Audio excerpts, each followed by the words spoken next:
স্বামী বিবেকানন্দ ময়দানে শনিবার বিখ্যাত সঙ্গীত শিল্পী শ্রেয়া ঘোষালের যে অনুষ্ঠান হবে সেটি রাজ্যের মানুষের জন্য উন্মুক্ত করে দেওয়া হোক। এখানে আবার পাসের ব্যবস্থা কেন? ভিআইপি পাস এখন তো খোলা বাজারে বিক্রি হচ্ছে।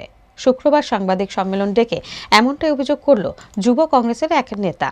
তিনি বলেন, পর্যটন ক্ষেত্রে এরকম উৎসব অনুষ্ঠানের মাধ্যমে একাংশ নেতার শুধু পকেট ভারী হচ্ছে, সাধারণ মানুষ তথা যুব সমাজের জন্য কাজের কাজ কিছুই হচ্ছে না। মন্ত্রী বাহাদুর করছেনটা কি? ওর হঠাৎ করে দেখলাম সাংবাদিক সম্মেলন যে ট্যুরিজমে নাকি পাস দেওয়া হবে, সেখানে কেউ যদি কালোবাজারি না করেন। আজকেই দেখলাম রাজ্যের বিভিন্ন সংবাদ মাধ্যমে আপনারা সাংবাদিক বন্ধুরা সেখানে দেখিয়েছেন যে ভিআইপি পাস বিক্রি হচ্ছে 1000 টাকা 1500 টাকার বিনিময়ে।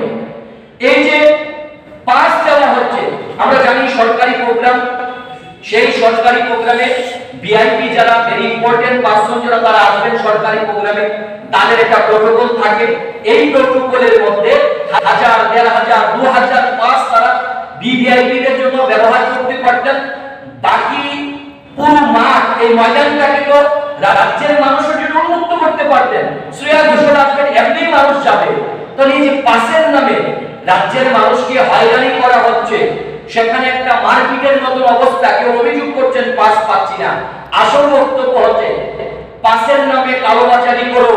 এই দলটা এই সরকারের যারা ক্ষমতায় বসে আছেন তাদের চুনুপুটি নেতাদেরকে পেছনের দরজা দিয়ে অর্থনৈতিকভাবে শক্তিশালী